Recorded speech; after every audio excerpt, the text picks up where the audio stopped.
Okay, let us start now. Kayena vacha chittena pamadena maya katang achayang kamame bhante bhuri panya tathagata kayena vacha chittena pamadena maya katang achayang kamame dhamma sanditika akalika kayena vacha chittena pamadena maya katang achayang kamame sangha supatipana anuttara sa. Namo tassa bhagavato arahato samma sambuddhassa.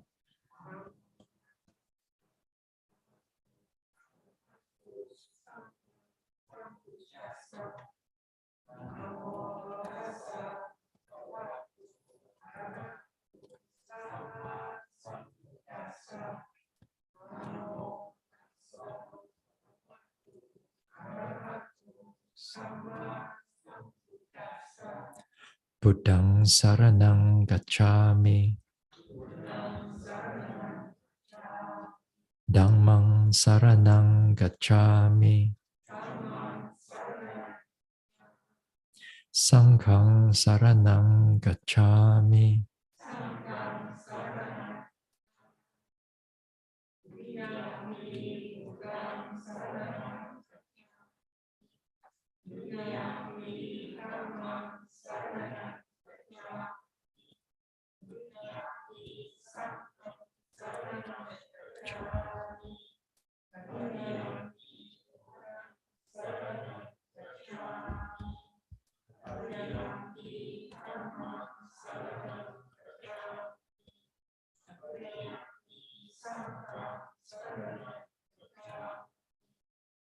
Tisarana gamanang paripunang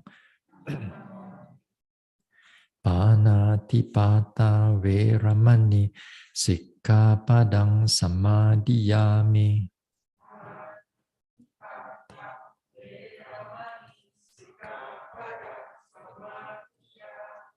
Adina dana veramani sikkhapadang samadhiyami.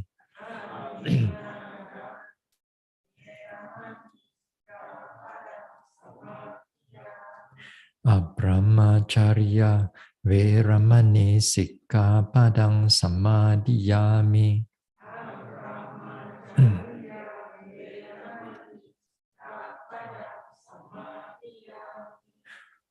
Musawada veramani sikkhapadang samadhiyami.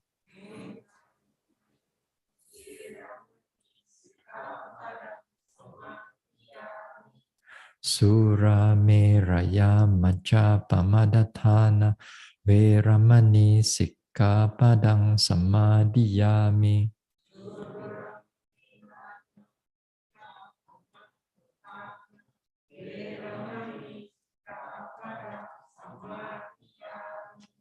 Vikala bhojana veramani sikkhapadang samadhiyami.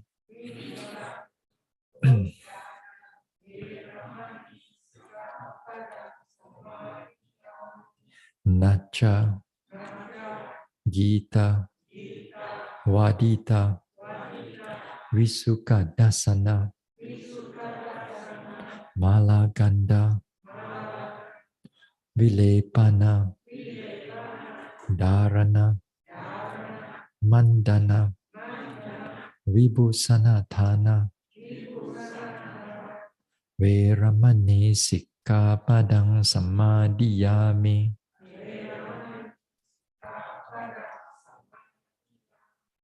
Uchasayana Mahasayana Veramani Sikkhapadang Samadhiyami.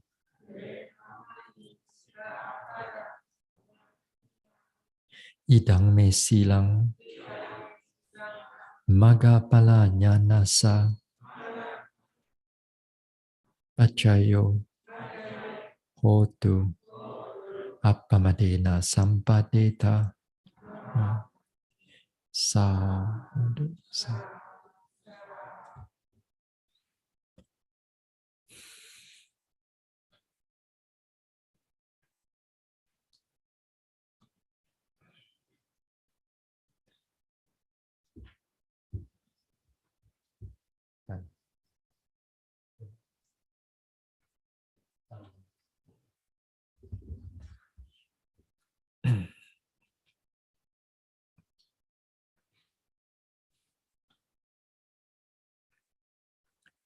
All right.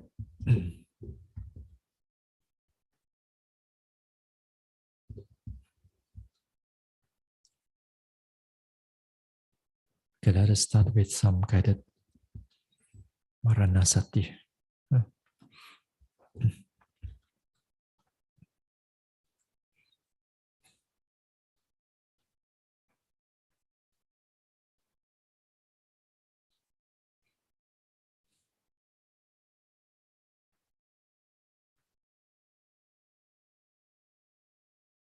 Now let us all sit here, let go of all the vipassana objects. Just keep the mind calm, open, peaceful. Just be present here and now. Let the body relax from top of the head. Relax the forehead. Relax the face and neck. Relax the shoulders and arms. Relax the chest, the stomach area. Relax the spine, relax the back. Relax the buttocks, hips, thighs, knees, calves, ankles, soles, toes. So relax the body, let go of all the tiredness, tightness.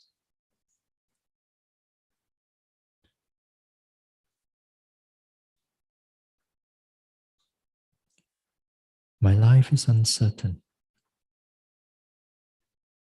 My life is uncertain.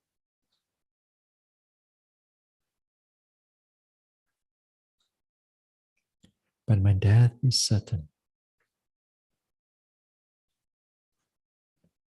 My death is certain.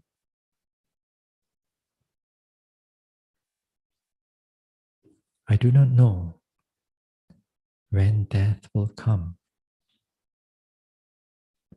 or how it will come,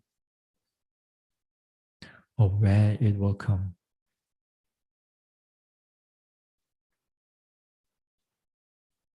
But I do know that it will come.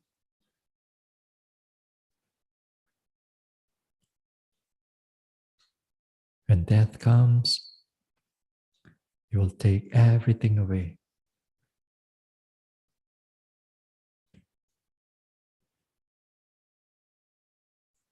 All my possessions, all my wealth, all my gains, name, all my loved ones will snatch this life away from all this.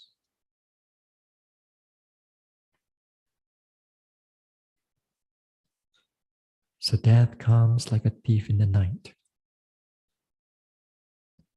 Like we do not know when, where, how. And when it comes, it takes everything away. It robs everything away.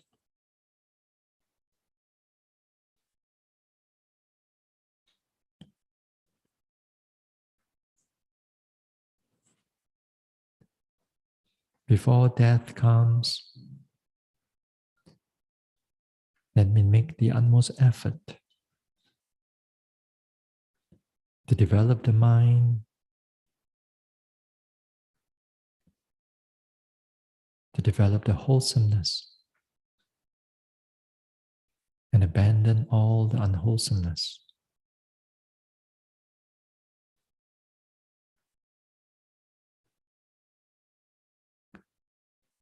Before death comes, may I make the utmost effort to develop the mind until enlightenment, until we can escape the clutches of death.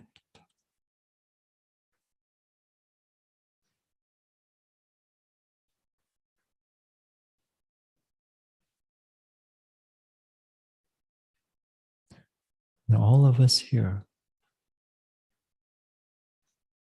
are not free from death. All our lives are uncertain, but our death is certain. We too do not know when it will come or how it will come or where it will come.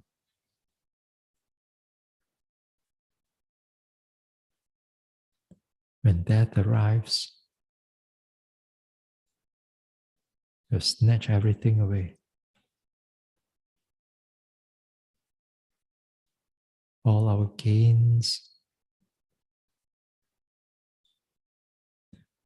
all our name and fame, all our wealth and possessions,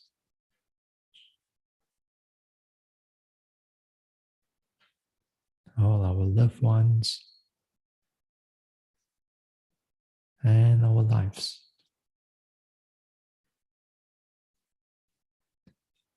Death will rob everything away. So before death comes, let us all make the utmost effort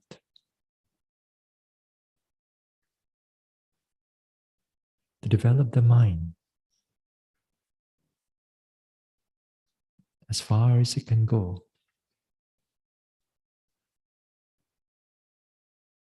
until enlightenment, to escape the clutches of death.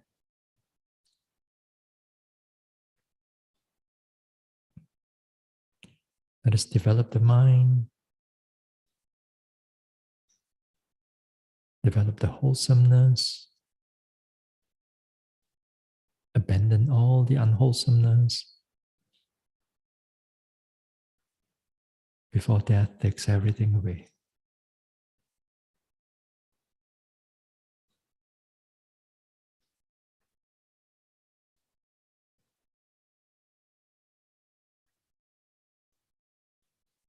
All our loved ones, all our loved ones too,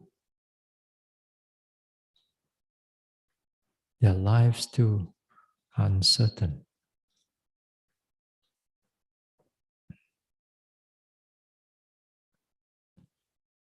All their death is certain.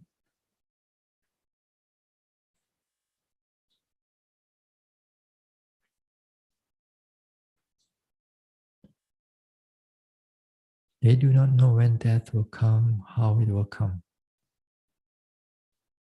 or where it will come. But when death comes, it will rob everything away.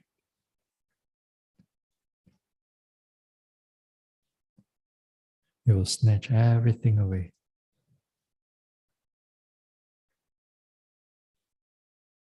So before death comes, Let us all make the utmost effort to develop the mind, to develop the wholesomeness, abandon all the unwholesomeness, until enlightenment is achieved, is realized.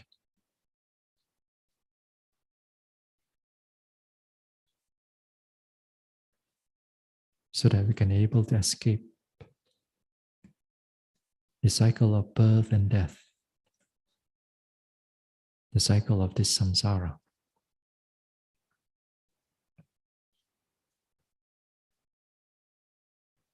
So may I make the utmost effort before death comes and robs everything away.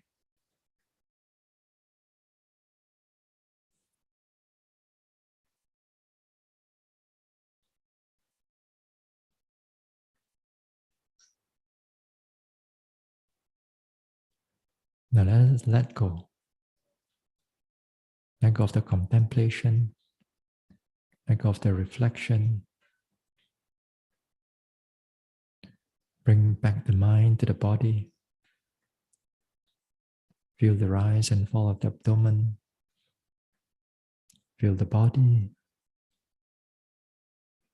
And then we can slowly open our eyes.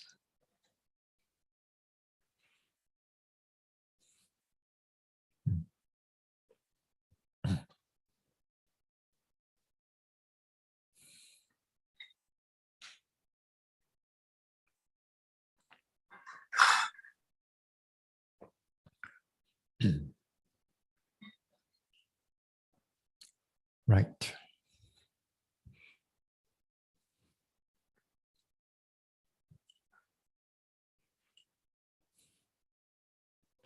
Let's see. Today's Thursday, yes. As I said, sometimes I lost count of the days. Every day looks the same. So, today's Thursday. So Tuesday, we were talking about the unpleasant feelings. Yeah. As I said, that these unpleasant feelings, before we're able to note the unpleasant feelings, is again here is to remove or abandon all the wrong perception or the wrong thinking about the pain. Things like some people says that no need to go and note the pain, no need to go and watch the pain. After all, life is so much dukkha. And then there are also devotees or yogis, sorry.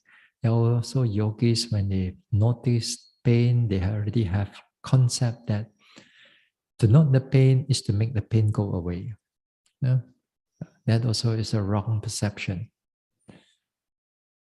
There are also yogis that when they note the pain, they only tolerate the pain, but they do not observe what is going on. And that also is, again, wrong perception, wrong way of doing things. There are also yogis are also try to note the pain, but they want to make the pain go, to make it end. They're still watching, not that they don't watch, they still watch, but they want to make it end to end, the pain. And that also is not really right. You have to watch the pain to see what is going on, not wanting this or wanting to have that. Some people watch the pain very far away. That also is not right. Some people watch the pain because they just want to be at ease with the pain. They don't want to be bothered. They don't want to let the pain bother them. So sometimes they use all kinds of wrong ways, like metta and so on. So these are some of the wrong perception. So the only right way of doing this is to pay attention to the pain as they are, without expectation for it to go away or increase or whatever. Your job is to sit there and pay attention. Yeah. Now here the paying attention. Yeah. The paying attention part here, there are, before you pay attention, there must be able to accept the true nature of them. That means the mind is not resisting it. There must be acceptance. All kinds of unpleasant feelings that arises in the body. So these things, you must at least conceptually, you must accept them as they are. But you haven't actually paid attention to watch what is going on. So now, in order just to know them, to see what is going on, then as I said, there are two aspects of it. One is to begin to see its characteristic. That means the different types of pain: hard, soft pain, pulling pain, numbing pain, itchy pain.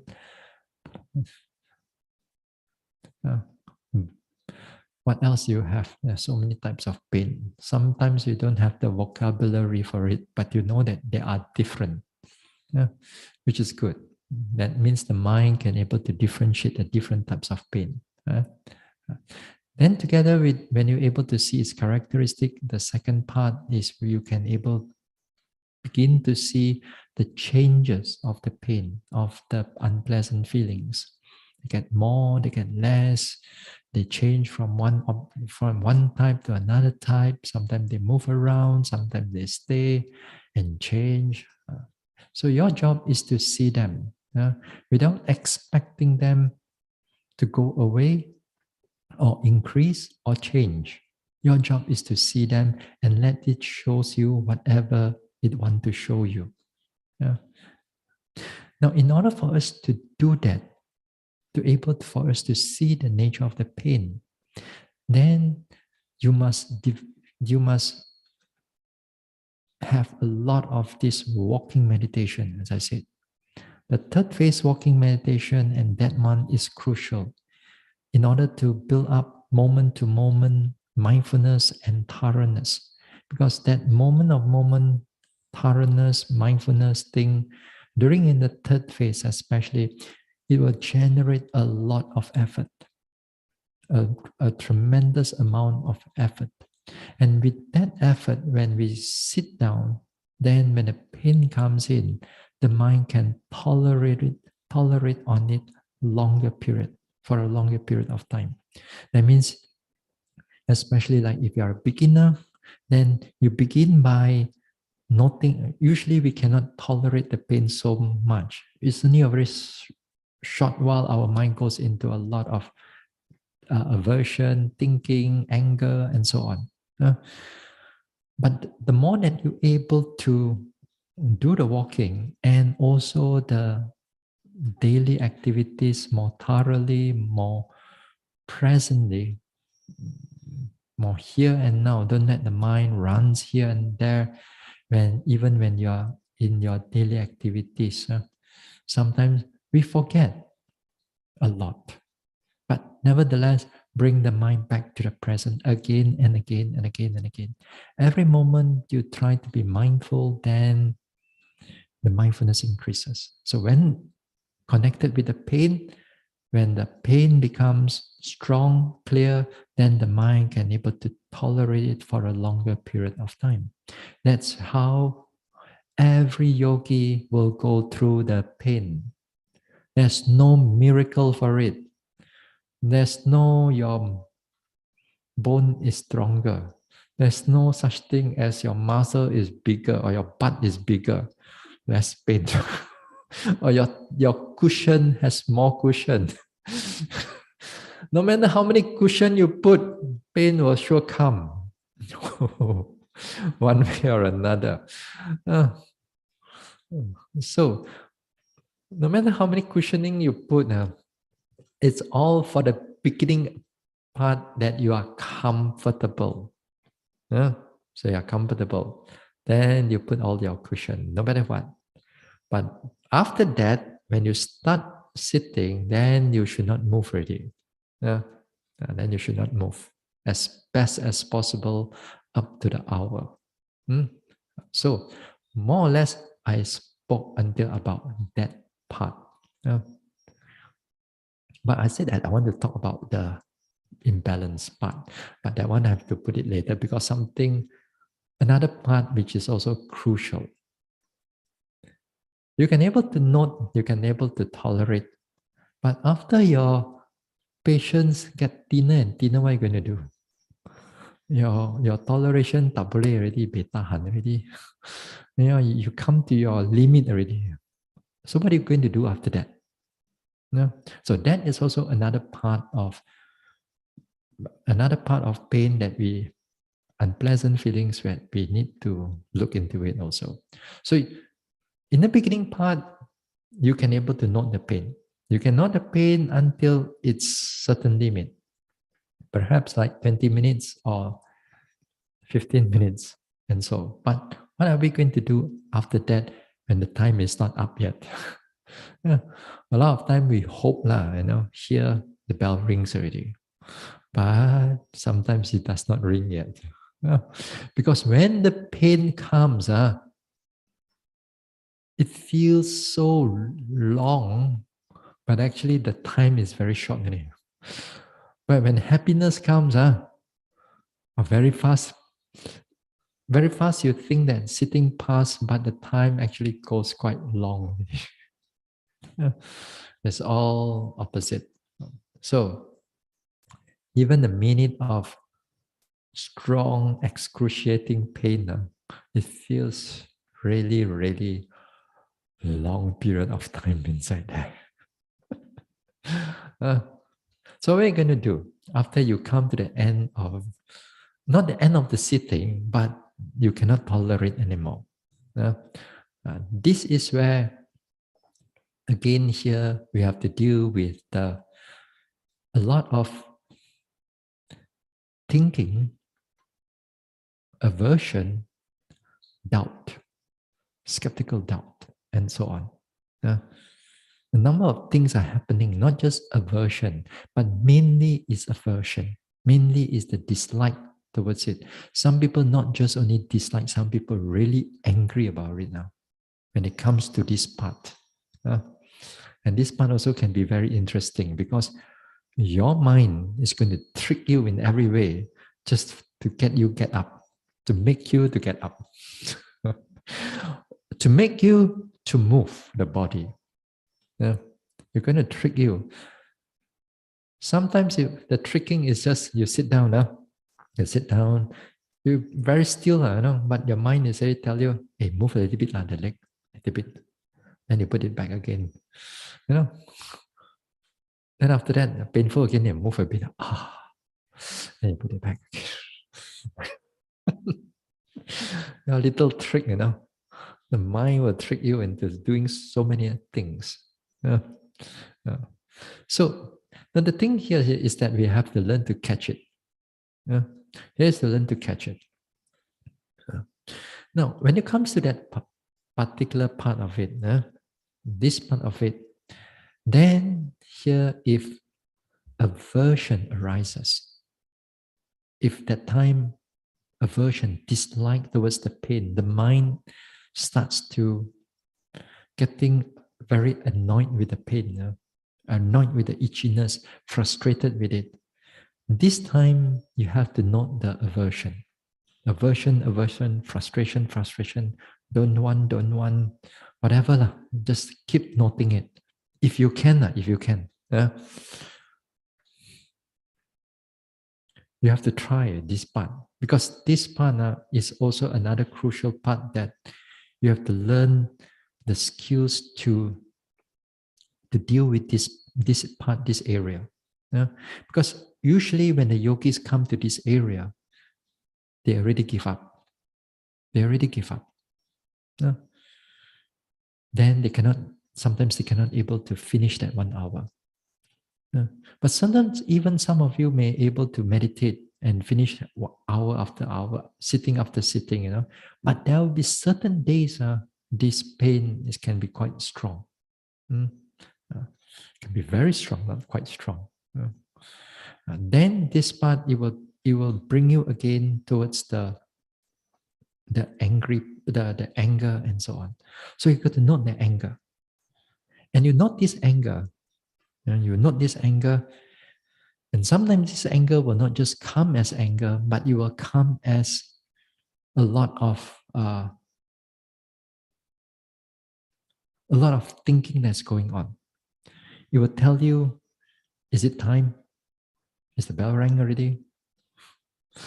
Is it that, or it tells you that your blood vessel is going to stuck there? If your health is going to have a problem, or you're going to have a big problem here and there, then it starts to tell you a lot of story, especially those things that you're attached to. Yeah. If you're a one who attached to the body very much, then the type of inclination of the mind will start tell you, oh, your leg is going to have problem and this and that. It's better for you to change a little bit, and then just relieve the pain a bit, and then you can continue the sitting. They try to trick you into all these type of things. Yeah.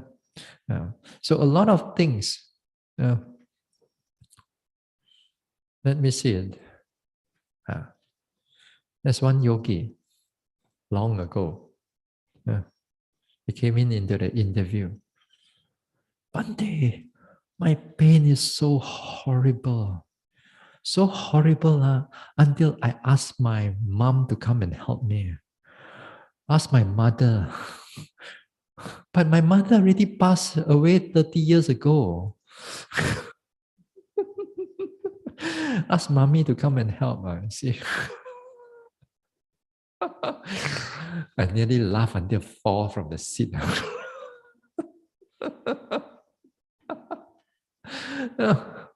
It's so painful because you try to ask for every help, The mind will trick you in so many ways. It's just to get you out of this pain. And here you got to note it. Sometimes your mind will begin to doubt yourself. Can I or not? Can I or not? Should I change or not? Should I this or not? Maybe I should not anymore. it makes your heart starts to doubt yourself, and then your confidence starts to flutter, and then that's it. You get up already. It'll trick you in so many ways at this part, at this period, at this part over here. So whatever it is, still keep on noting it. And there'll be times, and there'll be a lot of times, it will tell you to change the posture, the leg. It may not be a posture, but it asks you to change the leg. Or to just, then you come back again, song now. Just like that. No, the thing is that you move a little bit, it's not a problem if you do it once or twice. But the thing is that it's very quickly, it goes into a bad habit. Every time it comes up, you already want to change. Every time it comes up, you already want to make that little movements. Then your body starts to fidget. You start to fidget just to release that pain. Or just, it may not be releasing all the pain, but just, it just lower down the pain a little bit. Lower its threshold a little bit. Then let's continue. Yeah. Sometimes you don't think of it any problem, but actually there's a desire that's also going on as well. The desire for pleasantness. There's a bit of desire of pleasantness that's going on. Now, when you really cannot take it anymore, the pain is just too much. You try to note your anger, you try to note this, and everything just cannot work anymore. Now, this time you want to change. Let's say you become too numb already, or too painful already. And then this time you really need to change the leg. You want to change the leg. Now, not to say you cannot. Not to say you cannot. But if you need to change, be mindful. And also, if you want to change, the quota is only one time only, per sitting. Yeah. And it doesn't carry forward to the next sitting. Oh, I don't use this quota, so the next sitting I got two. No. Once, the best is that we don't move at all. But there'll be times you need to move. Yeah. Now, in a way, when you need to move, there are also a number of things you have to take note of it also. Yeah. Here, the intention. Why do you want to move? Yeah. Your motive of moving. Check your motive first. Yeah. Usually, the motive to change is usually just to release the pain. Most of us. Yeah. It's just to release the pain. But actually, it will be better if you have this type of intention or this type of motive. That is to say, the pain is just too much. I got no more mindfulness, noting, trying my best, noting it. Yeah. Well, I need to change the posture. I need to change the leg. I need to move the leg because I want to carry on to develop that mindfulness. Yeah, to develop that mindfulness. Yeah. Then what you should do is that you should take note of your intention and then you start shifting your leg slowly. And then you note the shifting, moving. At the same time, you have to note the decrease of that pain. As the pain decreases, decrease. At the same time, the leg is moving and you have to pay attention to how it moves. And how it moves, you put it down after you're there. Then after that, you're aware of that pleasant feeling that comes together with it, or that calm feeling that comes together with it. You continue to note what is going on. Pay attention to it. Then you notice at that, you readjust your posture back again. I mean, you readjust, straighten your body again, Then keep it there. Keep it there. Sometimes there may be some residue of pain. If it's just a residue, a little bit, if it's not prominent, then let it go. Then back again to your rising and falling, or sitting and touching. And this time, pay attention to the rising and falling until the hour is up, or whatever object that you're noting, until the hour is up. So in this way, this is how we have to, the pain is just too much. We cannot do anything. Sometimes another way, which is also, I think, sometimes it's not very good. The pain is too much, but then there are some yogis. They can, I'm not sure whether they can or not. They try to keep the pain away and just not sitting and touching, or rising and falling. Can or not? Most of it, yes, their teacher says can, you're so painful already, just don't want to look at it and just not rising and falling. Easier to say than done, because the whole pain is going to pull you back again. You look at me, not rising, falling. Look at me. You're not going to pull you. Some people say yes, but it's not very good. Well, you have to be careful also with that. Sometimes also people use this way just to avoid the pain. So this part also, you have to watch the aversion. And sometimes as the aversion gets lesser together, as you shifting the leg, you notice that sometimes a lot of your thoughts, thinking, planning, and so on starts to get less and less. Now, sometimes there are yogis who really, they make the effort to really pay attention to the pain.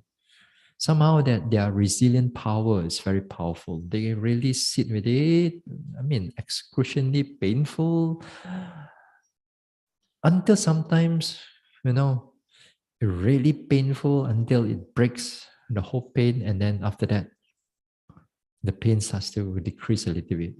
Um, So it all depends whether you can take it or not. Even if you have to change the movement of the leg, so be mindful of it.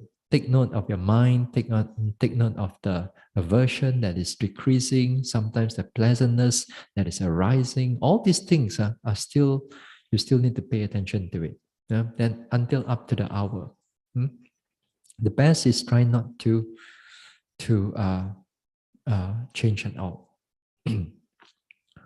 Also, there's another thing. Sometimes when a yogi becomes more clearer in noticing a lot of this phenomena arising, passing away, and so on.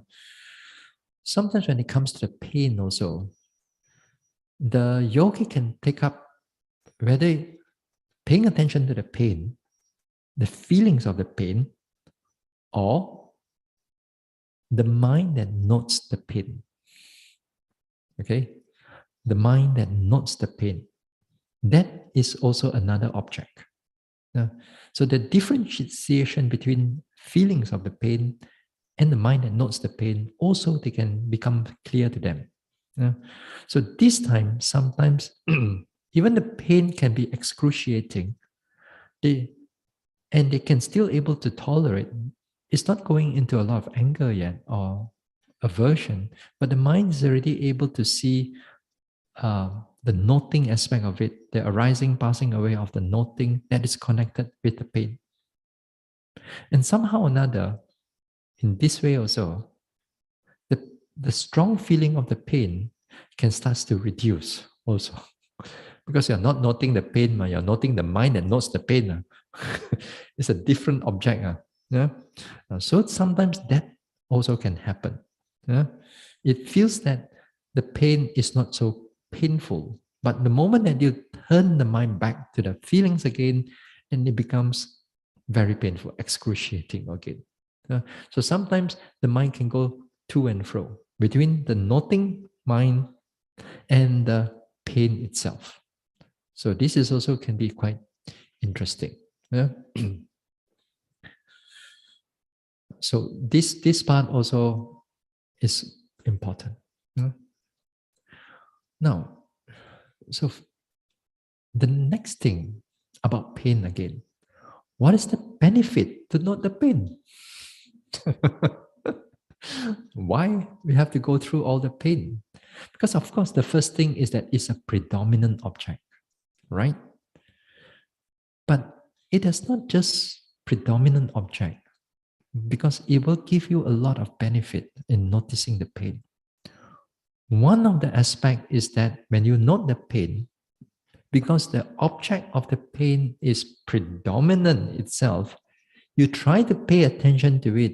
It's actually, it increases and it makes the mindfulness, noting mind even stronger, because it's a very challenging object, a very clear and challenging object. Compared to a rising and falling. Rising and falling is a neutral object, mild. In a way, it's a neutral object, You don't feel happy about it, you don't feel unhappy about it. But pain, you have to a lot of effort that is being put into it, then you pay attention to it. Then, in other words, the sitting, it gets better and better. A lot of times when they pay attention to the pain, they notice that sleepiness gone, thinking gone. Before they goes into anger, of course, before they go into aversion. So they thinking gone and so on. Because of that, some yogis have some idea, Bhante, can I start the sitting with pain or not? I purposely make the pain to come, can or not?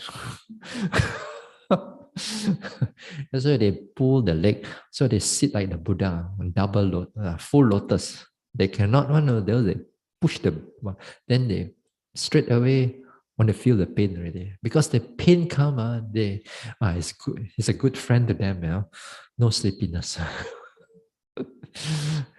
Don't get cari pasal. And don't go and look for all this problem. There's some yogis get frustrated with the sleepiness. They know that rising, falling doesn't work. Sitting, touching doesn't work. Only the pain work only. Well, then that's why they make the body, they go and do something with the body to make the pain arises.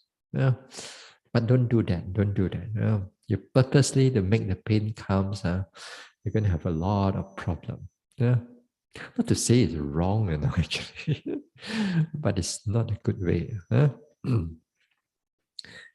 Now, the benefit, another benefit is this, is that here, when you're able to note a lot of these unpleasant feelings, and you can, the mind become much more resilient. You have the tolerate, the power of patience is so much more stronger. And it's going to translate this into your everyday life. It's going to translate to your everyday life. And everyday life, we're going to meet with a lot of unpleasant situation, unpleasant people, unpleasant this. So with that, because the mind is trained to take note of all the unpleasant feelings, and yet by taking note of unpleasant feelings, we can able to tolerate the unpleasant feelings before the mind goes into a lot of anger or aversion. So with that also, in our everyday life, our mind becomes more resilient towards all these difficult things. That means the mind can stay more balanced rather than straight away goes into a lot of anger with people, anger with things, anger with this and that. Yeah? So the mind can stay much more, not to say calm, but more steady, more balanced. Yeah? And that is good. Yeah, because that is good. If not, we don't realize that a lot of all this small little anger, aversion in our life, it creates, well, mental karma. If you're not careful, that mental karma, it turns into verbal karma or physical karma. Yeah. So it's good that at least we have more resilient power. Yeah. So again and again, when we able to note this uh, pain and so on, then not only situation out there, but when unpleasant feelings come and touch your body, that is to say, when the disease come in, or when you have difficulty going through certain life-threatening problem, cancer, this pain and that pain, and then that time, because the mind is trained to notice all the unpleasant feelings during meditation again and again, then here the mind can tolerate the pain more. Not to say that the pain is less, but you can able to tolerate the pain more. So don't underestimate this type of of noting the pain here and there. There's a lot of benefits. And finally, of course, the benefit here is even with the pain, one can also seize Nibbana as they are. Can realize Nibbana too, because of it is a phenomenon. It is a phenomenon. That one, not to worry about it. The more that you improve, you will know. So this is something on the pain, on the unpleasant bodily feelings. We haven't touched on the mental unpleasant feelings yet. That is another big area. Perhaps that one we are going to talk about it during maybe during equanimity, that time. Yeah? And also that could be interesting also. Yeah? For those who are staying just a short while, maybe you won't see it now. Maybe you can still follow, after you go back, you can still follow. Uh, now, the next thing on the Viriya, as I said before I talk about this unpleasant bodily feelings, I talk about the sleepiness that you improve this one. Also, I did mention that the effort also, as you begin to meditate for a longer period of time, you stay longer, 2 weeks, 3 weeks, 4 weeks, 1 month, whole vasa, 1 year. Then here, from a lot to do with balancing the faculties. And one of the faculties that you need to balance is the effort. Is the effort. Here, usually in Malaysia context, it's not the lacking of effort, it's the too much of effort. You do not know how to break one. As the vehicle just can move already, you step on the accelerator. You do not know how to control it. A lot of us are like that, Yeah. So here also is another important area is that we must learn how to reduce the energy. There are times we need to increase the energy. You also must know when to increase. Like for example, when there's sleepiness, when there's a lot of pain, then the effort needs to be increased. But sometimes there will be times that you become too much effort. Now again, too much effort. Another thing is the sign of too much effort is a lot of thinking, restless mind. That restless mind, I also can cover it during when we talk about calm, we talk about tranquility, we talk about concentration around that time. We talk about that later on. But here, the one that I'm going to talk about here is the over effort thing. Hold on.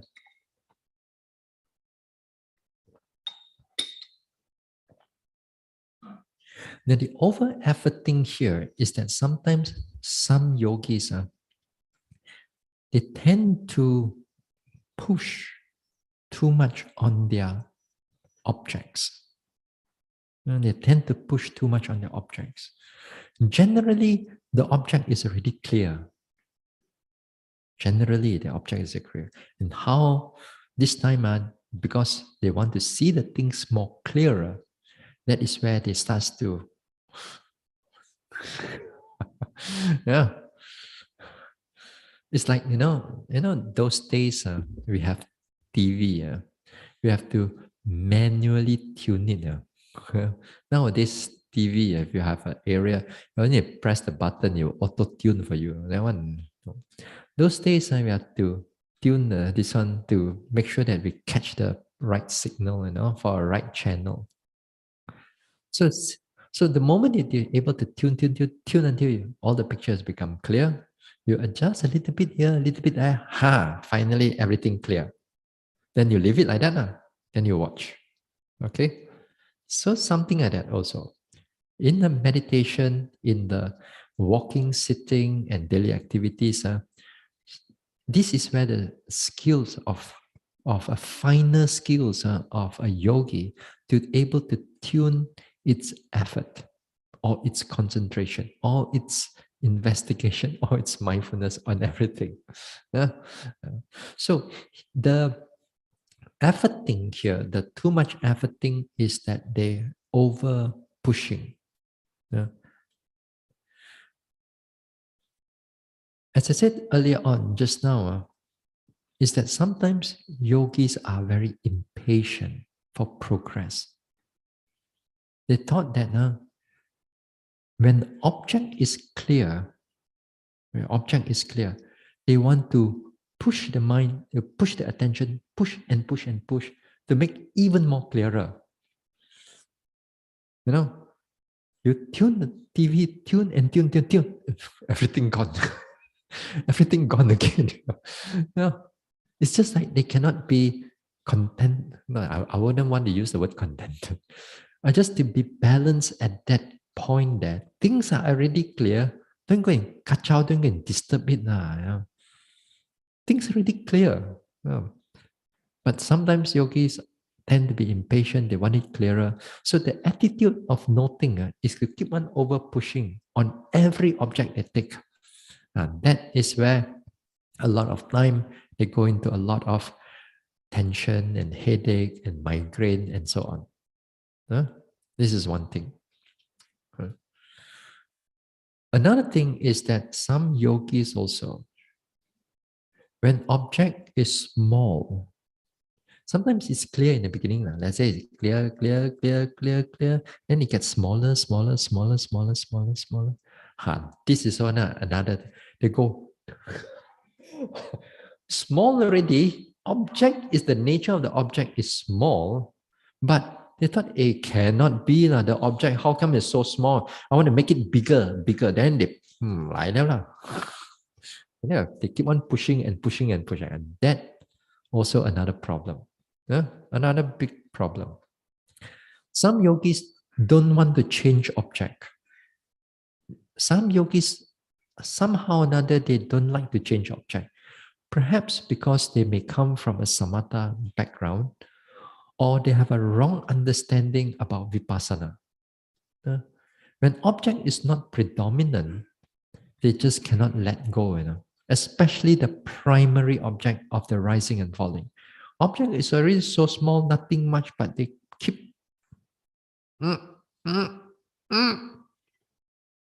This is not doing once or twice, because once you have that attitude of doing, every sitting that you're going to do is you're going to apply that same attitude, and because you think that this is the right way to do it.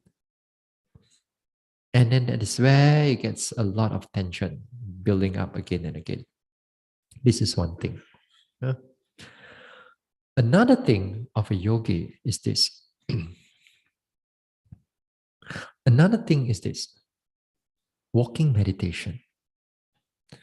Walking meditation gives around a lot of effort. But if you do not know how to relax the body, to relax the effort when it becomes too much, then you're going to have you're going to have a lot of problem with too much effort. When I say too much effort, that means it's going to affect your noting mind. Your noting mind is always when things are clear, when you're able to note everything is clear, that means everything is in the optimum level. That means the mindfulness is not too much, not too little. Effort is not too much, not too little. Concentration is not too much, not too little. Everything is working so that you can able to see what is going on. So if everything is clear to you, you know what is going on, that means the mind is already in the balance. But sometimes, as I said, sometimes yogis tend to be overzealous, over pushing. Things are already clear, but they want to make it more clearer. And then they over push one thing. But again, you see, humans are very complex. This two yogi may over push. They want to see things like that. One end up with too much concentration. The other one may end up with too much effort. So it can be different. So it doesn't mean that everybody is going to go the same way. But each and every yogi, all of us, when we go for a long retreat, you have to learn to manage too much or too little. You cannot run away from it. It is part and parcel of vipassana progress. That is where a long-term retreat, this learning the skills of balancing, it's so important. It's so important because you're not in the first few days already. You're not in the first week or second week already. You're already like in the third week, fourth week, and then things are just going on already. And things are always on the high. Always clear, but not too clear and not too little. No, no. Talking about the walking meditation just now. Some yogis, when they start off with the walking meditation, they tend to go very slow. No relaxation of the body, and that is quite dangerous. Sometimes you can do it. I'm not saying all the time. I'm not sure you should do it all the time. But sometimes if you do it, it's not a problem. Because once in a while you do it right in the beginning from a walking meditation, you start away by lifting, pushing, dropping, tin, tin, ta, ta, tin, tin, ta, ta, ta, ta, ta. And then you go for the whole hour like that. Huh? Some yogis do like that. Again, this one, for actually many yogis, you're going to end up after a number of days, you're going to feel a lot of tension, a lot of tightness is going to build up. This is not your one-off meditation. You know. If you're one-off, let's say a whole day, you just only do the walking meditation, and then fine. You do one walking, one sitting, only fine. You can start off with the third phase straight away. But here, you have at least like 5 walkings per day. Then not only today, tomorrow you're going to do the same thing. And tomorrow you're going to do the same thing. And again, until you finish your retreat. So some yogis, when they start off with this thing, very slow noting, the next few days, the whole mind is going to go in balance. Just sometimes for me, it's just wait only until they get in balance already. Then sometimes you tell them, hey, don't do that, don't do that. But they won't hear, listen. Until they got problem already, then only at least they learn something, you know. If they don't tell them, if you don't let them fall, they don't know what is pain. So you got to let them fall first. So here, walking meditation, there's no such thing as, sorry, I would say, I'm saying that in a walking meditation, your body needs to be relaxed. Yeah. Your body needs to be relaxed. And one of the relaxation part is the one phase walking meditation. Now, in the one phase walking meditation, you're not supposed to note a lot of things on it. You're not supposed to have a very clear noting in the one phase. It could be clear if you are more skillful, but doesn't mean it's going to be clear for everybody. The one phase, one of the purpose of one phase is to relax the body after you get up from the sitting or getting up from your bed and so on, stretch out a little bit, move your body a little bit. And then sometimes when there are days, the one phase also can be very helpful in order to reduce a lot of your effort, a lot of your energy. Sometimes there'll be days, the whole hour is only filled with one phase walking meditation. Sometimes in the yogis development, and then again, that is also another thing. But there are days, it is more like one phase, 2 phase, 3 phase. Some days again, there'll be like one phase back to 3 phase already, and until you finish the thing. Some days it can be you start off with 3 phase, but after that you reduce back to 1 phase. Then you go, and then after that you increase it back to 3 phase again. Also can. No, it's all flexibility according to that period of time. So there's always flexibility. Sometimes some yogis just stay with the 2 phase only. Sometimes you can stay mostly on the 3 phase. But if you keep on staying at the 3 phase all the time, can be a big problem. A lot of tension is going to build up. I've met with yogis in the past that they do the walking is like this. Start off only very, they must not miss a single noting, which of course sometimes the teachers will say, so they already not miss a single noting, lifting, pushing, dropping, sitting down, everything so slowly. They push and push and push until the mind actually really goes into a lot of tension, a lot of tightness. And they give up after that. They gave up the whole meditation. They have to end up to see a doctor to release all the tension, to release all the migraine. Because these things you're not doing for one day, you're not doing again and again and again. And these things, it build up, all the tension and all the pressure going to build up. And a number of people gave up. And I met a number of them in the past.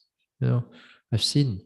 I too go with all this headache, tension also, but I learned how to manage it over time. Not that I say I don't have. So we learn to manage them. But the more that you're able to develop, you can manage them much more better. But there will be times you need to learn to how to manage them. So one of the things on the walking meditation is that you must have a relaxed body. Relax first. Don't be so kanjiong, don't be so hurried to want to go very fast, very slow. Relax first, relax first. Relax first until your mind feels that you can able to go slow, then you go slow. Yeah. When you are not a beginner of this walking meditation or sitting meditation, it's about learning to feel when is the right time to go fast, when is the right time to go slow. It's not like every sitting must be the same. It's like learn to feel it. It's a skill, actually. Learn just to feel, should I go faster? Should I go slower? Yeah. But be careful also. Sometimes the mind can trick you into just keep doing faster and then the mind get lazy. So just be careful with that. But again here, this one is more for those more advanced yogi that you learn to feel this one. It's just like those days you have a manual car. You put on the first gear, you step on the first gear, you know when to change the second gear or third gear. You kind of like ram it up a little bit. Then you feel. Over time, you learn to practice again and again to drive the car, then a manual car, then you learn to feel this way. For nowadays, everything is just auto. You step on it, jalan already. Still know how to drive manual.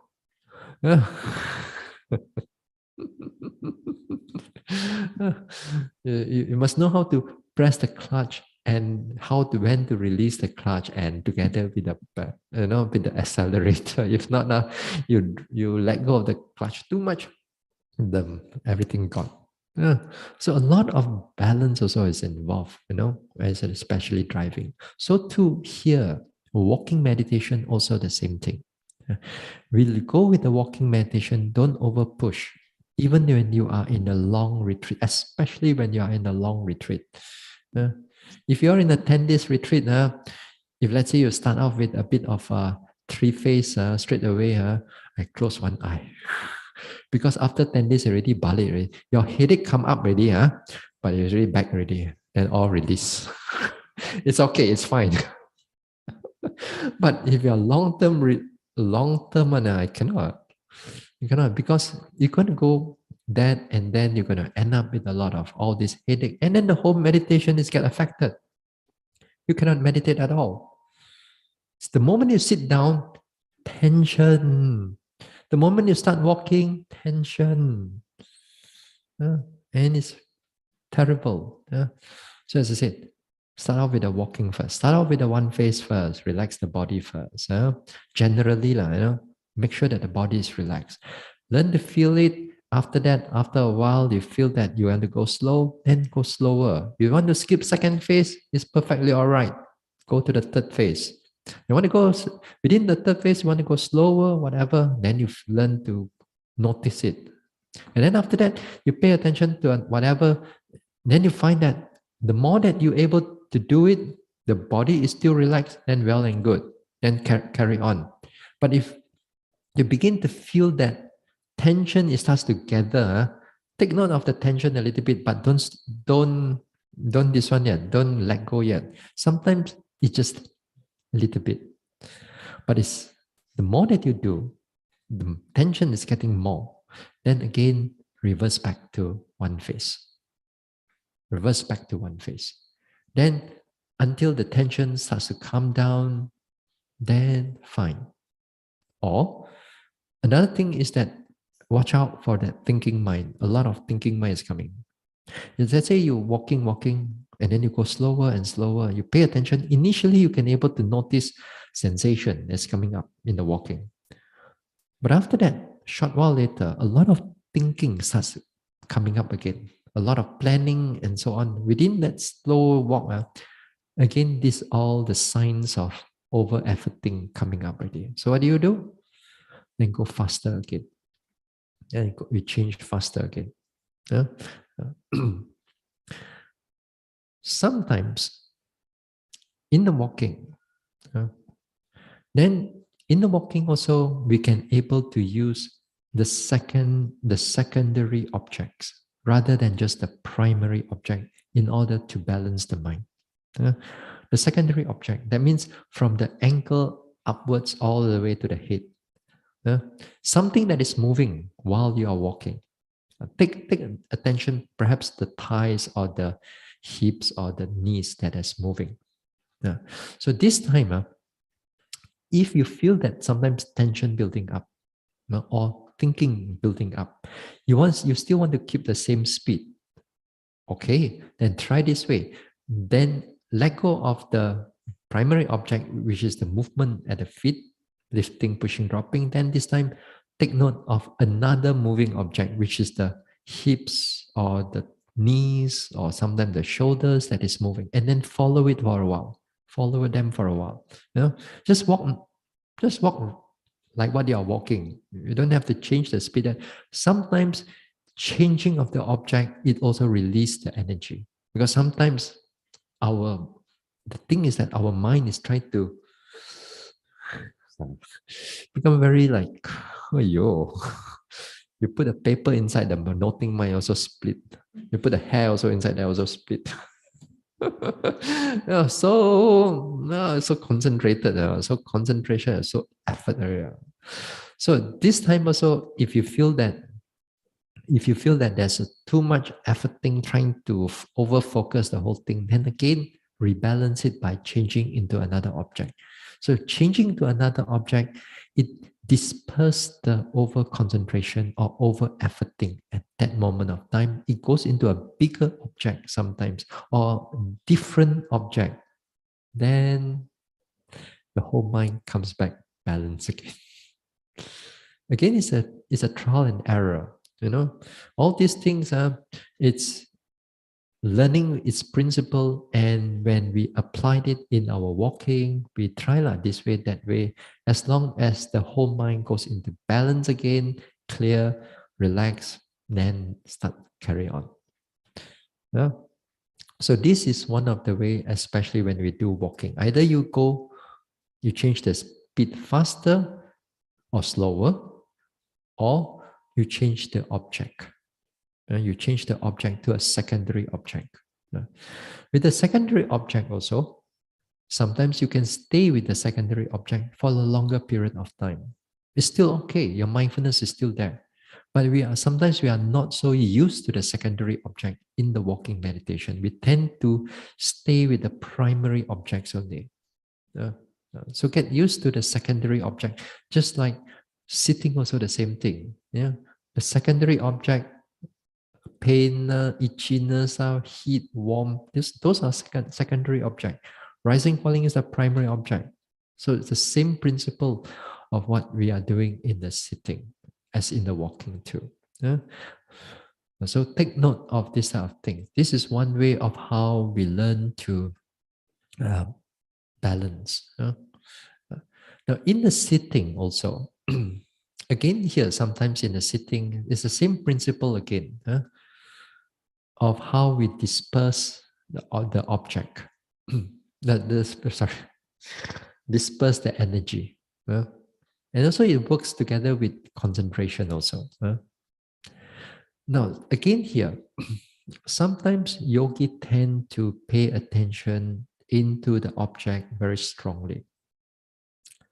Like, for example, when they take up the rising and falling, things are already clear, moving and so on. And then because of their nature, their attitude, well, it's a very want to achieve, want to get the result, and then they keep holding on, and then the mind become very tense up. Mind very tense up. Then after that, the whole mind become very either very a lot of thinking or a lot of tension in the body that's building up. Yeah. Yeah.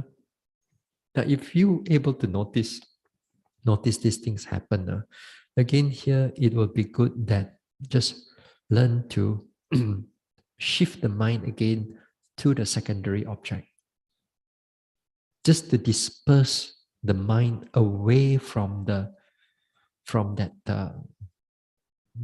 that main object.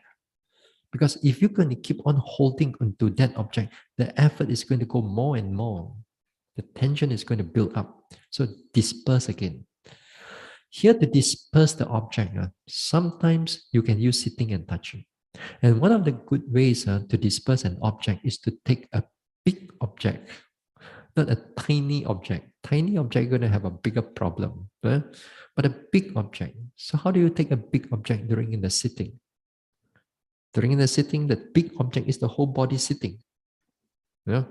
That means you sweep down from the top of the head, you sweep it down all the way, just to sweep it down a little bit. Yeah?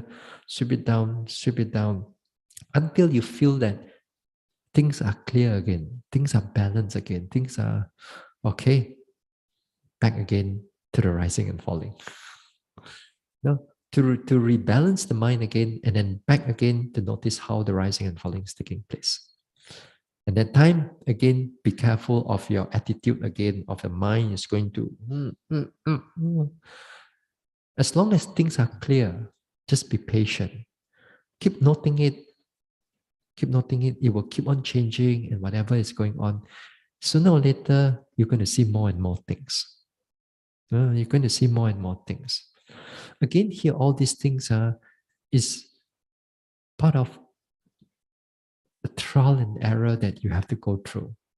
Perhaps what I'm saying it here is my own way of how we do it now.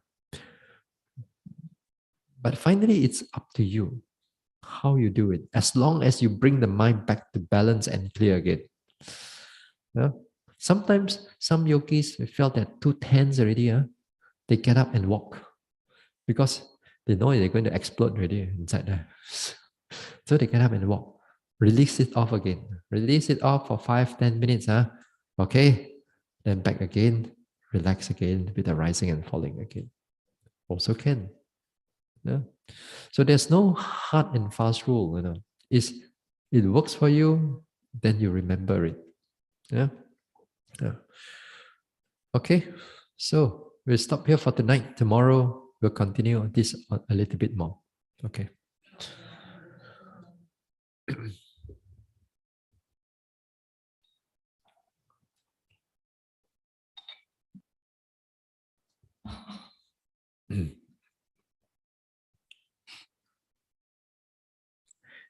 Idang me bhavanang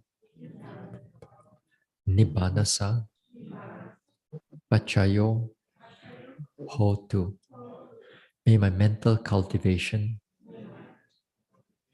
be a condition for the realization of Nibbana.